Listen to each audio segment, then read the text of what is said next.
The Oscar Pistorius trial is taking a turn we never expected. All of a sudden, this is a potential insanity case.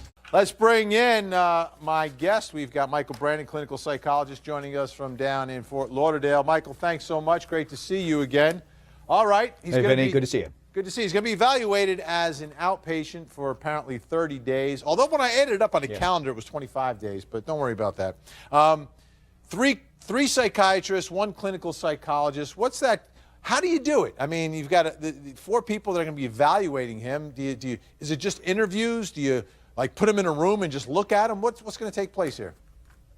Well, it's going to be interesting how they approach this, Vinny. I mean, as a psychologist, generally what I would do would be doing a lot of interviewing, a battery of tests. I'd be reviewing records and maybe even requesting some records.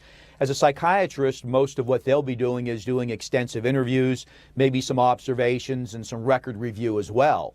What'll be interesting to know, though, is whether or not they share test materials, whether or not the psychologist makes available the testing that he or she does to the psychiatrist, and whether or not they're going to be aware of each other's findings, or if they're going to be entirely separate interviews, which, of course, would take much longer. Yeah, well, hypothetically, you've got 4 professionals who are evaluating him. Could you end up with 4 different opinions of what's going on with this guy? You could, Vinny. You could wind up with 4 different diagnoses. I mean, reasonable experts can disagree oftentimes. You would hope that doesn't happen, but you have the original opinion, which is a diagnosis of generalized anxiety disorder. Then you have 4 additional opinions from this panel, and then they're going to have to say whether or not that in any way affected his behavior at the time of this incident. So there's a lot to be done beyond diagnosis. There's a legal question to be answered as well. So, for Oscar Pistorius, right, he comes and goes from 9 to 4. This is almost like going to a job.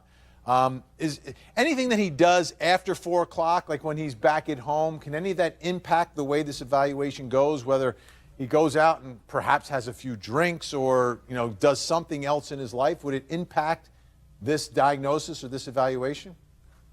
Well, it certainly could. I mean, including any contact he has with anyone or any conversations he has, things he may or may not see on TV or read, or friends that he speaks to.